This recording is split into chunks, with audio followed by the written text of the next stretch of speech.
حقیقت سے نہیں ہے۔ قل فاتوا بالتوراۃ فاتلوها ان کنتم صادقین، اے نبی ان سے کہہ دیجئے کہ تورات لاؤ اور واقعتاً اگر کوئی ایسی بات ہے تو دکھاؤ جو اس میں لکھی ہوئی ہو۔ فمن افترى علی اللہ الکذب من بعد ذلک، تو جو شخص بھی اللہ تعالیٰ پر جھوٹی بات منسوب کرے گا، افتراء پردازی کرے گا جبکہ حق اس پر منکشف تھا، فاولئک هم الظالمون، تو یہی وہ لوگ ہیں کہ جو ظلم سے کام لینے والے ہیں، جو ناانصاف ہیں۔ قل صدق اللہ، اے نبی کہہ دیجئے کہ اللہ تعالیٰ نے جو فرمایا وہ سچ فرمایا۔ فاتبعوا ملت ابراہیم حنیفا وما کان من المشرکین، تم پر تو لازم ہے ملت ابراہیمی کی پیروی، وہ ابراہیم کے جو یکسو تھے اللہ کی طرف، وما کان من المشرکین، اور ہرگز وہ مشرک نہیں تھے۔ ان اول بیت وضع للناس للذی ببکۃ مبارکا وہدی للعالمین، یقیناً سب سے پہلا گھر جو تعمیر کیا گیا، جو بنایا گیا، مقرر کیا گیا لوگوں کے لیے، للذی ببکہ، وہ شہر مکہ میں ہے، مبارکن، بڑی برکت والا ہے، وہدی للعالمین، اور تمام جہان والوں کے لیے ہدایت ہے۔ یہ تو ایک گویا کہ مرکز ہے جو تمام مسلمانوں کو جمع کرتا ہے۔ کوئی مشرق بعید کا رہنے والا ہو، کوئی مغرب کے ریموٹ کارنر کا رہنے والا ہو، لیکن یہ کہ وہ تمام لوگ جو نماز ادا کریں گے، ظاہر مسلمان ہیں تو نماز ادا کریں گے نا، یہ دن کے 24 گھنٹے میں صرف ایک دفعہ نہیں ہے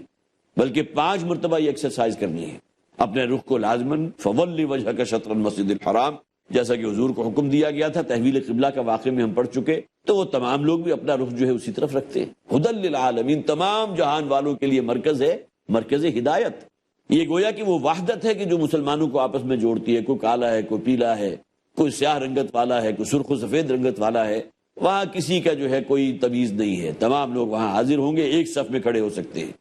ایک ہی صف میں کھڑے ہو گئے محمود و ایاز۔ تو معلوم ہوا کہ یہ معاملہ، یہ جو ہے مساوات، یہ ہمارے دین نے دی ہے، اور وہ مرکز جو حاصل ہوا وہ ہے تمام جہان والوں کے لیے ہدایت، اور بہت ہی برکتوں والا ہے۔ آپ کو بھی تجربہ ہوا ہوگا کہ جب آپ وہاں جاتے ہیں تو واقعتاً انسان کی جسے کہتے ہیں باطنی جو صفائی ہوتی ہے، اور اس کے نور ایمان میں جو ایک اضافہ ہوتا ہے، جو برکتیں اسے حاصل ہوتی ہیں، ہر شخص اس پر گواہ ہے۔ اور یہاں جو لفظ آیا للذی ببکہ تھا، یہ اصل میں مکہ کے لیے ہے، کہ وہ گھر کے جو شہر مکہ میں موجود ہے۔ فی آیات بینات مقام ابراہیم، اس میں وہ آیات موجود ہیں، نشانیاں موجود ہیں جو بہت ہی واضح ہیں، جن میں مقام ابراہیم بھی ہے، اس لیے کہ بیت اللہ کی جو 4 دیواری ہے وہ سب سے بڑی نشانی کیا ہے کہ سب سے پہلا گھر جو روئے ارضی پر تعمیر کیا گیا یہ وہ ہے۔ اس سے آپ گویا کہ نتیجہ نکال سکتے ہیں، قرآن میں اگرچہ اس کا ذکر نہیں ہے، کہ اس کی تعمیر اول حضرت آدم نے کی تھی، یہ تو اس کی تعمیر ثانی ہے جس کا ذکر ہم نے سورہ بقرہ میں پڑھا تھا، وَإِذْ يَرْفَعُ إِبْرَاهِيمُ الْقَوَاعِدَ مِنَ الْبَيْتِ وَإِسْمَاعِيلُ، بنیادیں وہی تھی، لیکن یہ کہ مرور زمانہ سے کہیں دیواریں گر گئی، تو وہاں جو حکم دیا گیا تھا اور جس واقعے کا ذکر کیا گیا کہ جب کہ باپ اور بیٹا دونوں مل کر اس گھر کی دیواروں کو بلند کر رہے تھے، گویا کہ اللہ تعالیٰ نے نشان فرما دیا تھا، بتا دیا تھا وحی کے ذریعے کہ یہ وہ جگہ ہے جہاں بیت اللہ تعمیر ہوگا۔ لیکن جیسا کہ میں نے پہلے بھی عرض کیا تھا کہ ہمارے ہاں عام طور پر قبلہ اول جو ہے بیت المقدس کو کہہ دیا جاتا ہے، وہ ایک غلط العام ہے، اس لیے کہ بہرحال تحویل قبلہ کا واقعہ جب ہوا ہے تو اس سے پہلے خود نبی اکرم صلی اللہ علیہ وسلم اسی بیت المقدس کی طرف رخ کر کے نماز ادا کرتے تھے، 16-17 مہینے آپ نے یہ کام کیا۔ پھر جب وہ حکم نازل ہو گیا، تحویل قبلہ والی آیت نازل ہو گئی، تو پھر آپ نے اپنا رخ تبدیل کر دیا تھا۔ مقام ابراہیم، اور اس میں ایک خاص مقام ہے جسے قرآن مقام ابراہیم کہتا ہے، وہ نشانی آج بھی موجود ہے۔ وَمَن دَخَلَهُ كَانَ آمِنًا، اور جو شخص بھی اس بیت اللہ میں داخل ہو گیا وہ تو امن میں آ گیا،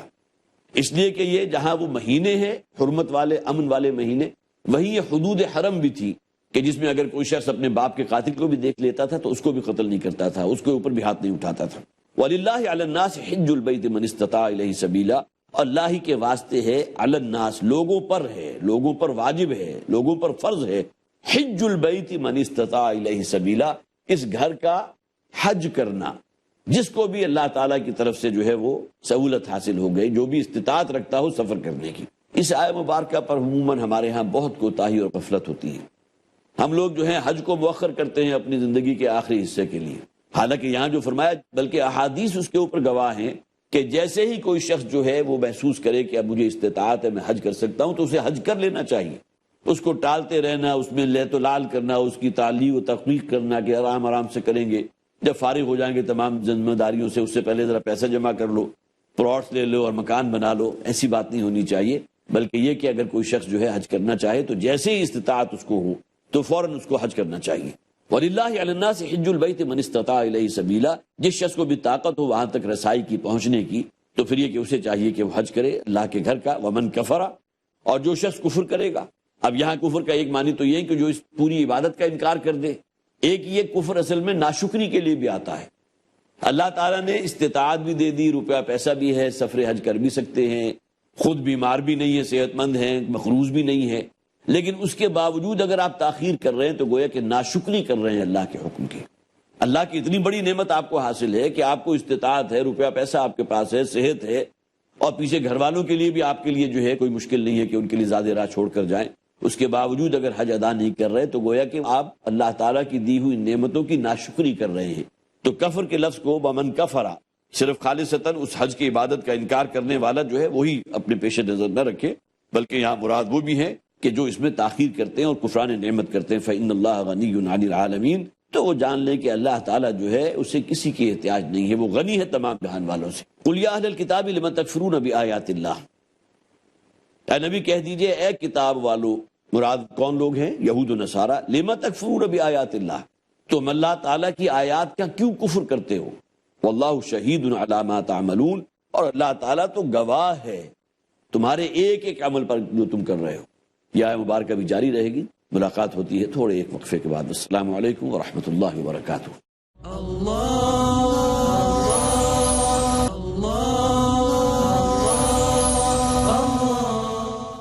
السلام علیکم ورحمۃ اللہ وبرکاتہ. قل یا اہل الکتاب لم تکفرون بآیات اللہ، اے نبی کہہ دیجئے اے کتاب والو، مراد کون لوگ ہیں؟ یہود و نصارہ. لم تکفرون بآیات اللہ، تم اللہ تعالیٰ کی آیات کا کیوں کفر کرتے ہو؟ واللہ شہید علی ما تعملون، اور اللہ تعالیٰ تو گواہ ہے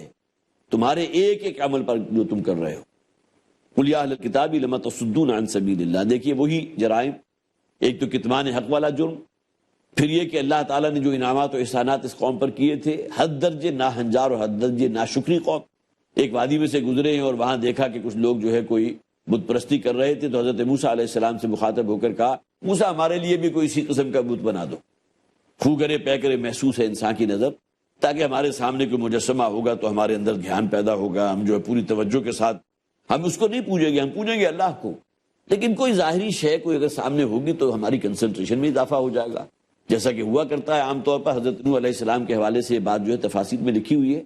کہ وہ جو بت پرستی ان کے ہاں شروع ہوئی تھی، بت پرستی کا آغاز ہوا ہے حضرت نوح علیہ السلام کی قوم سے. اس سے پہلے بت پرستی نہیں تھی،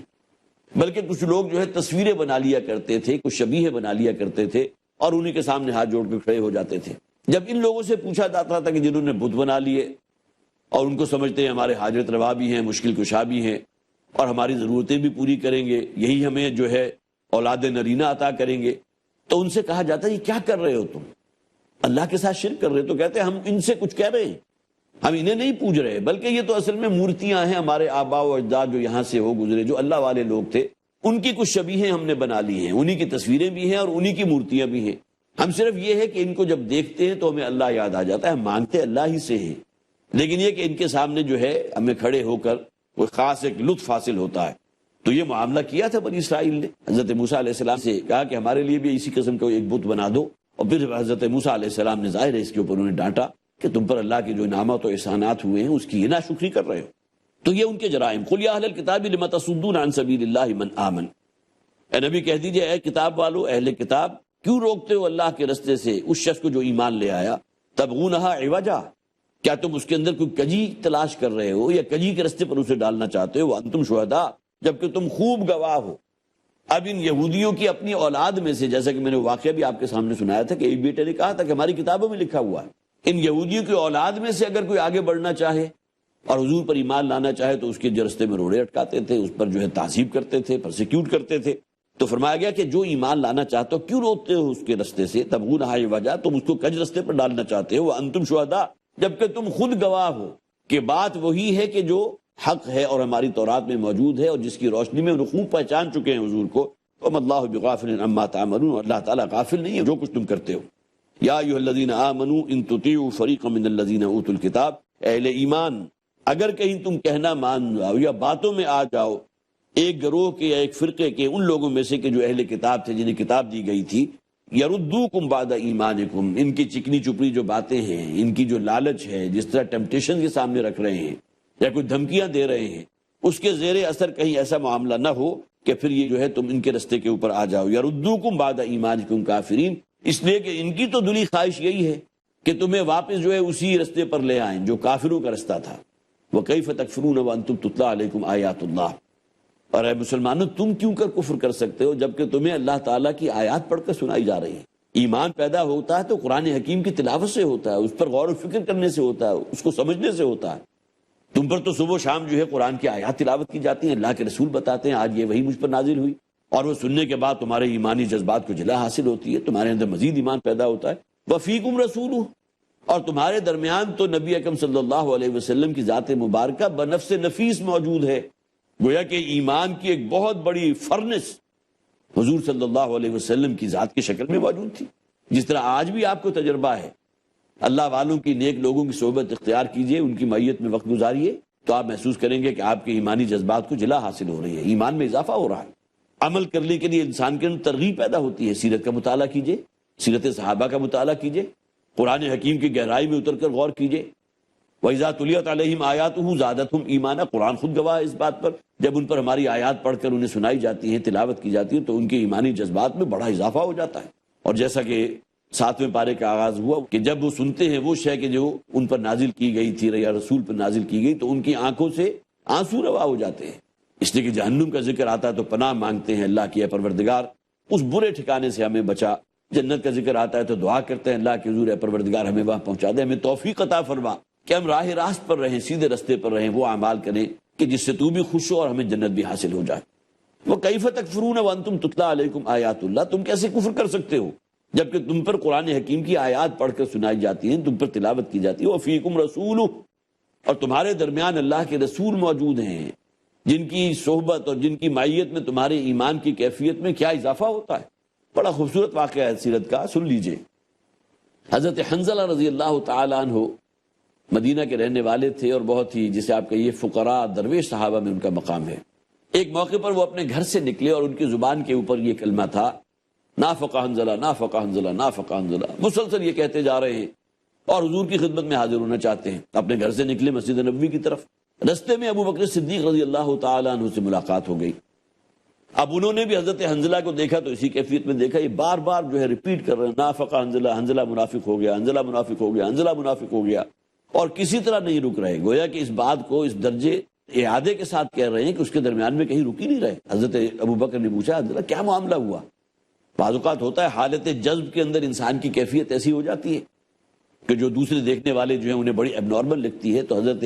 ابو بکر نے بڑی حیرانگی کے ساتھ پوچھا کہ کیا معاملہ ہے، کیوں کہہ رہے ہو یہ کہ تم منافق ہو گئے، اللہ نہ کرے کہ تم منافق ہو.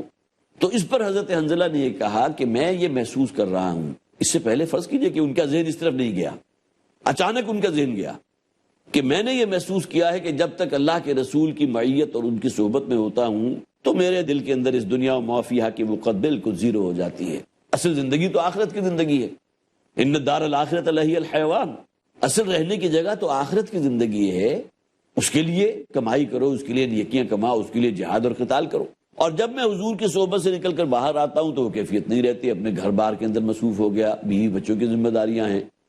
اور پھر معاش کی جد و جہد صبح سے شام تک میں مصروف رہتا ہوں، اس میں وہ کیفیت میری ختم ہو جاتی ہے، رخصت ہو جاتی ہے. جب تک حضور کی خدمت میں ہوں تو کیفیت کے اندر ایک بڑا جسے آپ کہیے کہ پازیٹیو، لیکن جیسے وہاں سے نکلا تو کیفیت نہیں رہتی. تو یہی تو نفاق ہے. اب دیکھیے بڑی خوبصورتی کی بات جو ہے اس واقعے میں وہ یہ ہے کہ حضرت ابو بکر جو ہیں وہ اس موقع پر سمجھا سکتے تھے کہ ایسی بات نہیں ہے، یہ ہمارے گویا کہ بشری کمزوریاں جو ہے ان میں سے ایک کمزوری ہے. ایسی بات نہیں ہے کہ اس کی بنیاد پر کوئی شخص یہ سمجھے کہ میں منافق ہو گیا. لہذا اس پر حضرت ابو بکر صدیق رضی اللہ تعالیٰ عنہ نے کہا حضرت حنظلہ سے کہ بھئی یہ کیفیت تو میری بھی ہے واقعتاً. آج تک فرض کیجئے کہ انہوں نے یہ بھی کہہ دیا ہو کہ میرا ذہن تو ادھر نہیں گیا تھا، لیکن یہ کہ اب تم نے کہا تو میں اپنے اوپر اگر دیکھتا ہوں تو یہ معاملہ تو میرا بھی ہے.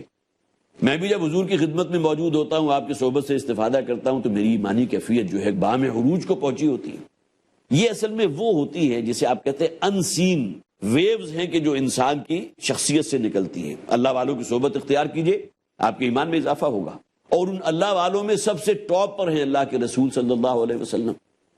ان کی صحبت کے نتیجے میں جو ایمانی جذبات پیدا ہوں گے اس کا ہم کیلکولیٹ کر ہی نہیں سکتے. وہ ہمارا جو ہے شمار قطار ہر شے جو ہے ختم ہو جائے گی، ہماری فگرز ختم ہو جائیں گی، لیکن اس کیفیت تک ہم نہیں پہنچ سکتے، رسائی حاصل نہیں کر سکتے. اب یہ دونوں حضرات مل کر حضور صلی اللہ علیہ وسلم کی خدمت میں حاضر ہوئے اور جا کر یہ مدعا، یہ مسئلہ، یہ عقدہ پیش کیا کہ حضور یہ معاملہ ہے کہ جب ہم آپ کے پاس ہوتے ہیں تو ہماری کیفیت کہیں یہ نفاق تو نہیں ہے۔ اب گویا کہ معاملہ حضرت ابوبکر نے شاید ممکن ہے کہ ایک ڈگری تھوڑا سا ڈائلیوٹ کر دیا ہو،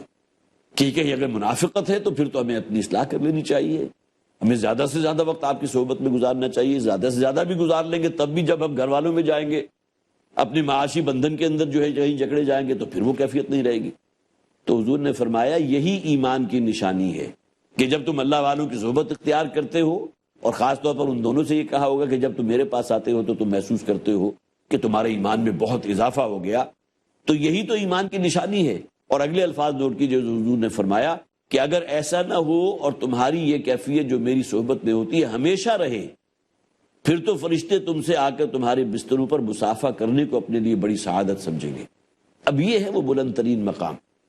صحابہ کرام کے ایمان کو اپنے ذہن میں رکھیے، ذرا سی بھی کیفیت کے اندر کوئی کمی واقع ہوئی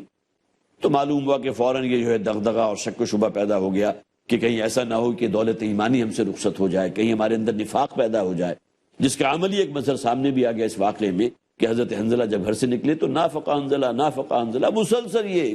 کہتے چلے جا رہے ہیں کہ حنظلہ منافق ہو گیا، حنظلہ منافق ہو گیا، حالانکہ بات یہ تھی کہ ان کی جو کیفیت حضور کی خدمت میں ہوتی تھی گھر آ کر وہ کیفیت باقی نہیں رہتی تھی۔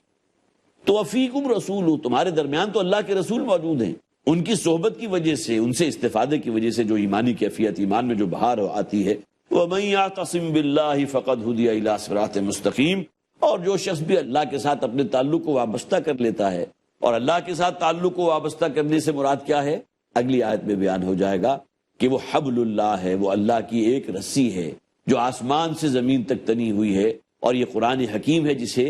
حبل اللہ قرار دیا گیا۔